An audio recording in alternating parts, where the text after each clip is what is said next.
faut faire attention de vivre de sa passion ou vivre d'un projet, tout simplement parce que quand une passion devient un métier, ça peut être différent. Et après, vivre d'un projet et créer son entreprise, c'est une belle aventure. Je dirais juste qu'il faut savoir s'entourer et ne pas hésiter à en parler. Moi, je sais qu'au début, des fois, je me disais, mais non, mais c'est un secret, faut pas que quelqu'un me pique l'idée, etc.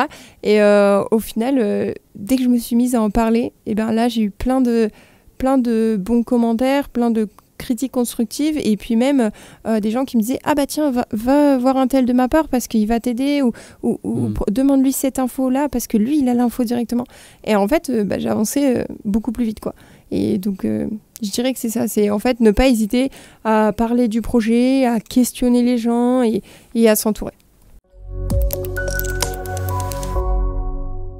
Bonjour les amis et bienvenue dans l'émission Why Not en compagnie de votre serviteur Eric le Magnifique.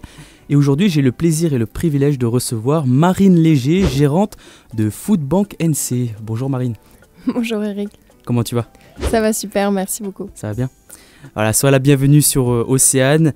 Alors Marine, dans quelques instants, tu vas nous présenter le projet Foodbank NC. Mais avant cela, Marine, j'aimerais pour nos auditrices et nos auditeurs en savoir un peu plus sur toi. Présentation, qui es-tu ? Alors, je m'appelle Marine Léger, j'ai 26 ans, je suis calédonienne. J'ai fait mes études, mon parcours scolaire en Calédonie et puis après je suis partie en France poursuivre mes études supérieures. Et après, retour au bercail. Et là aujourd'hui, tu fais quoi dans la vie ? Alors aujourd'hui, je suis gérante de Foodbank. Justement, venons à la présentation du projet Foodbank NC, donc Foodbank NC pour Nouvelle-Calédonie. Et qu'est-ce que c'est déjà concrètement Foodbank ? Alors, Foodbank, c'est une application de lutte contre le gaspillage alimentaire. C'est une appli qui permet de mettre en relation les commerçants et les consommateurs. Donc les commerçants vont mettre leurs invendus en ligne et les consommateurs vont pouvoir les acheter à prix réduit. Donc chaque commerçant va choisir les réductions qu'il veut mettre en place et en fonction des DLC et des DLV, donc je le rappelle des dates limites de consommation et dates limites de vente, les commerçants vont mettre à jour sur l'application plusieurs produits par jour. Et donc après ça permet d'avoir un accès à la nourriture à tous et surtout de faire aussi de bonnes affaires. Oui, justement j'imagine avec cette histoire de réduction des prix assez intéressante. Et tu travailles aujourd'hui en collaboration avec l'agence Setup et elle s'est faite avant ou après que tu travailles avec eux ce projet? Alors, effectivement, moi j'ai fait des appels à projets pour présenter le même projet que Foodbank et je l'ai remporté. Donc c'est un appel à projet avec la station N, le gouvernement et le programme Tech for Good. Ils en avaient fait une petite affiliation qui était Women in Tech. Donc c'était vraiment un appel à projet porté par les femmes et donc auquel j'avais répondu dans le but de développer la Green Tech en Calédonie. Suite à ça, donc il y a l'agence Setup qui m'a contactée car ils avaient un petit peu le même projet de leur côté et surtout ils avaient besoin de quelqu'un pour le gérer. On était d'accord sur le fait que c'est un projet communautaire et que c'est un projet qu'on veut mettre en avant pour développer les technologies, l'innovation en Calédonie et réduire le gaspillage alimentaire. Et donc, on a décidé de s'associer pour pouvoir, entre guillemets, faire une pierre deux coups et puis travailler plutôt main dans la main que l'un contre l'autre. Qu'est-ce qui t'a motivé justement à devenir ce chef de projet, à pousser à concrétiser Foodbank NC? Alors, il y a plusieurs choses. Donc déjà, l'amour pour l'entrepreneuriat. Je suis plutôt quelqu'un de bosseur et qui aime ça concrètement. Et j'avais toujours voulu pouvoir monter mon entreprise. On sait que c'est pas forcément évident pour tout le monde. Et puis aussi, on n'a pas forcément toute l'expérience à 26 ans pour pouvoir monter une entreprise peut-être du jour au lendemain. Et donc en fait, c'était l'opportunité pour nous, pour moi, de pouvoir monter mon entreprise en étant soutenue par Setup qui est du coup une filiale du groupe Office Plus et donc qui m'accompagne avec toute cette expérience, on va dire ce background qu'ils ont derrière eux. Donc c'est cette fibre-là entrepreneuriale qui m'a poussée à faire le projet. Et après, il y avait également le côté environnement, le côté développement durable qui est pour moi vraiment un thème d'actualité sur lequel il se passe des choses en Calédonie, mais sur lesquelles on peut encore avancer. Et donc le but, c'était vraiment de pouvoir y contribuer. Moi, ce que je voulais, c'était l'entrepreneuriat, mais l'entrepreneuriat qui a un sens.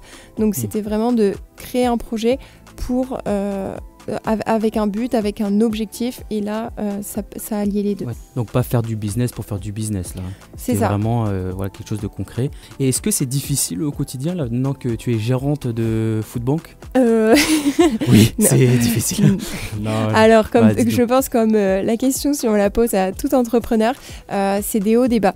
Franchement, c'est un petit peu les montagnes russes parce que des fois, on est super content, des fois, ça marche pas comme on veut, etc. Mais bon, ça va. Le fait que je sois bien entourée et que je puisse un peu me faire accompagner, des fois, ça me permet aussi d'avoir d'autres points de vue. Et donc, peut-être quelque chose que moi, je verrais... un peu de manière négative, on me dit ouais mais regarde, si tu fais ça, tu peux peut-être rebondir sur ça. Et en fait, c'est cet esprit d'équipe, moi, qui fait que mes bas reviennent un peu sur pas des hauts non plus, mais reviennent un peu à normal et du coup... Ce qui permet d'avancer, du coup. C'est ça, permet... en fait, c'est surtout, on avance toujours parce qu'on a une ligne directrice, on sait qu'on monte une start-up, faut qu'on la monte, c'est vraiment sur le long terme, qu'on a des process à développer, qu'on a également des mentalités à changer. Ça, c'est un travail de longue haleine, mais ça va. Ça se passe quand même bien. Et Marine, aujourd'hui, dans le réseau Foodbank, combien avez-vous d'enseignes ? Alors aujourd'hui, dans le réseau Foodbank, on a une trentaine de partenaires. Donc ce sont des commerçants qu'on aime appeler nos partenaires parce que c'est vraiment gagnant-gagnant. Et on est à plus de 200 commandes et plus de 6000 utilisateurs. Donc c'est plutôt des bons chiffres, on en est satisfait. Après, on essaye de toujours faire évoluer, de pouvoir proposer encore plus d'offres et donc apporter de nouveaux partenaires. Et après, effectivement, d'aller le relayer un petit peu à droite à gauche et avec le bouche à oreille aussi, ça se fait pas mal. Donc Foodbank, c'est un réseau pour justement valoriser les invendus ou les potentielles pertes que certains commerçants pourraient avoir. Mais c'est aussi surtout une application. Et comment fonctionne l'application Foodbank concrètement ? Alors, l'application, déjà, elle est gratuite pour tous les utilisateurs. Ouais, donc que ce soit Apple ou Android. C'est ça, exactement. Donc, ils se rendent sur les Apple Store ou le Google Play et ils peuvent télécharger l'application gratuitement. Il suffit après de s'inscrire. C'est nom, prénom, adresse mail basique. Et après, ils ont directement accès à tous les produits.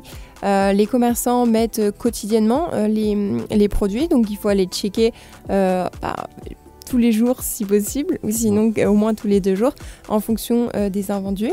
Et ça va être une réservation en ligne et bientôt le paiement en ligne. Et après, la commande est réservée. Et ensuite, il faut se rendre sur place pour récupérer la commande. C'est ça, et le consommateur, en fait, se rend sur place. Comme ça, il garde le lien avec le commerçant. Il peut aussi découvrir de nouvelles enseignes, de nouveaux produits. Donc, du coup, il récupère sur place. Et là, après, c'est tout bon. Il faut juste qu'il récupère aux horaires d'ouverture du commerçant, mais ça c'est indiqué puisque dans l'application le commerçant peut mettre en fin de compte ses produits à disposition sur une certaine plage horaire. D'accord.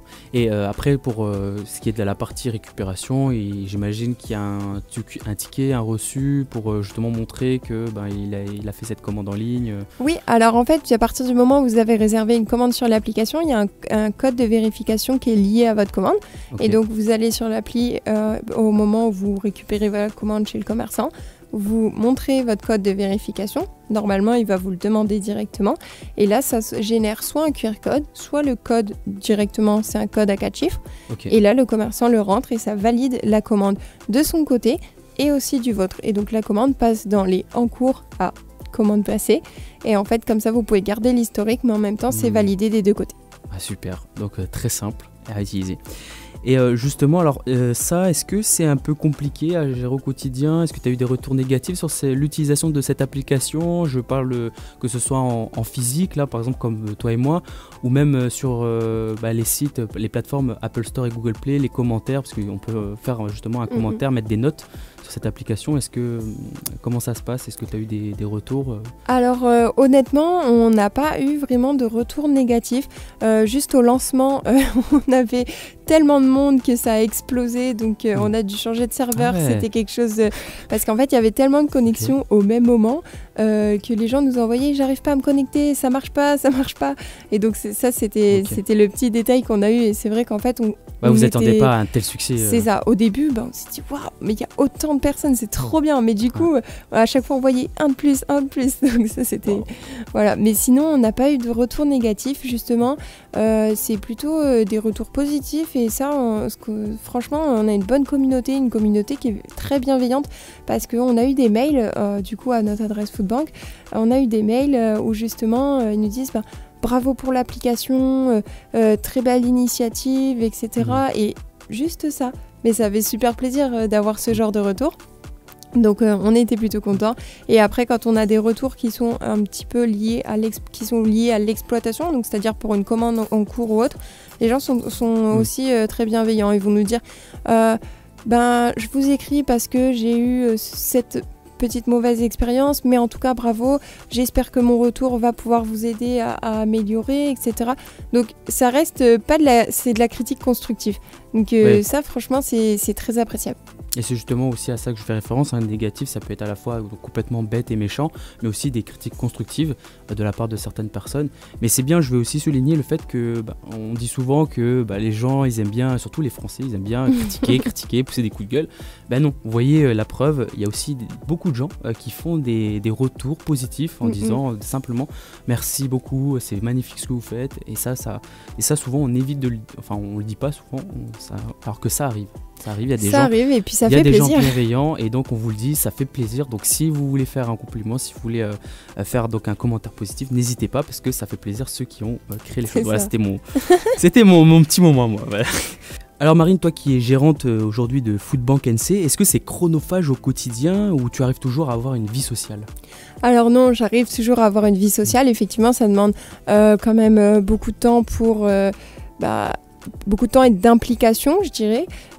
Puis on se dit des fois, je pense à ça, mais c'est le week-end. Oui, mais c'est pas grave, parce que tu travailles pour toi, tu travailles pour ton projet. Donc directement, tu te dis, go quoi. Donc je dirais que oui, ça prend plus de temps de manière générale, mais parce qu'on y pense plus souvent. Il faut entre guillemets se responsabiliser sur ça et trouver un équilibre. Être raisonnable. Voilà. Sinon, quand on est trop à fond, c'est... Comme on dit, les excès, c'est pas les bonnes choses. Donc, ça marche dans ce sens-là. Et à titre personnel, penses-tu que ce soit plus difficile en tant que femme de gérer une entreprise ? Personnellement, je l'ai pas vécu comme ça. Parce que justement, j'ai répondu à un appel à projet qui était pour les femmes, qui était porté par des femmes. Donc, j'étais un petit peu aussi entre guillemets dans ce cocon où on nous soutient plus que le contraire. Et même valoriser. Et valoriser, c'est ça. Et se dire, c'est pour vous, faites-le. Et moi, je trouvais que c'était plutôt des belles initiatives. Après, dans mon quotidien maintenant et avec une équipe, je le ressens pas forcément non plus. On a une bonne communication et il n'y a pas du tout ce... Il n'y a pas de remarques déplacées ou de rapports un peu misogynie Non, du tout. Ça m'est arrivé juste une fois, c'était un commerçant... Juste une fois au chalet Non, c'était juste une fois un commerçant qui en fait me parlait et qui au moment, on va dire, de conclure la vente, de devenir partenaire, s'est adressé au commercial qui était à côté de moi et c'était un homme. Et du coup, c'était comme si c'était lui qui concluait le truc. Ouais, qui donnait le dernier mot. Bon. Okay. Mais en soi, il n'y a rien de grave. Et puis, ça reste son métier, il est commercial. Donc voilà, c'est, on va dire, la petite anecdote. Mais franchement, c'est peut-être juste aussi de la maladresse. Il n'y a pas oui, peut-être. Je l'ai pas... Enfin, franchement, je ne l'ai pas vécu comme ça dans mon... Ok. En tout cas, il n'y a pas de choses récurrentes dans ton métier aujourd'hui ou de situations dans plusieurs lieux ou plusieurs domaines où tu as rencontré des... Tu t'es senti un peu mal à l'aise Non, franchement du tout. Avec des rapports inégaux, non, ça va. En tout cas, merci Marine. Maintenant, on va passer aux infos pratiques. Alors, comment on peut te contacter pour contribuer au développement de Foodbank NC ? Donc, si vous êtes un particulier, vous pouvez nous contacter directement via nos réseaux sociaux. Donc, on a Facebook, Instagram, LinkedIn également. Et si vous êtes un professionnel, vous pouvez nous contacter par ces réseaux. Et sinon, nous contacter directement par téléphone au 99 88 75 ou sinon par mail à l'adresse mail hello donc HE2LO @foodbank.nc. Foodbank.nc, parfait. Et d'ailleurs, Foodbank, on écrit pour les réseaux, on marque Foodbank en un seul mot. Exactement, donc c'est food et bank avec un K à la fin. Voilà. À l'anglaise. À l'anglaise. Et enfin, est-ce que tu as un message pour les Calédoniennes et les Calédoniens qui aimeraient justement vivre de leur passion? Il faut vous faire attention de vivre de sa passion ou vivre d'un projet, tout simplement parce que quand une passion devient un métier, ça peut être différent. Et après, vivre d'un projet et créer son entreprise, c'est une belle aventure. Je dirais juste qu'il faut savoir s'entourer et ne pas hésiter à en parler. Moi, je sais qu'au début, des fois, je me disais, mais non, mais c'est un secret, faut pas que quelqu'un me pique l'idée, etc. Et au final, dès que je me suis mise à en parler, et ben là, j'ai eu plein de bons commentaires, plein de critiques constructives et puis même des gens qui me disaient ah bah tiens va voir un tel de ma part parce qu'il va t'aider ou demande-lui cette info là parce que lui il a l'info directement et en fait j'ai avancé beaucoup plus vite quoi. Et donc je dirais que c'est ça, c'est en fait ne pas hésiter à parler du projet, à questionner les gens et à s'entourer. Très beau message. Merci Marine. Et avec plaisir, merci beaucoup Eric.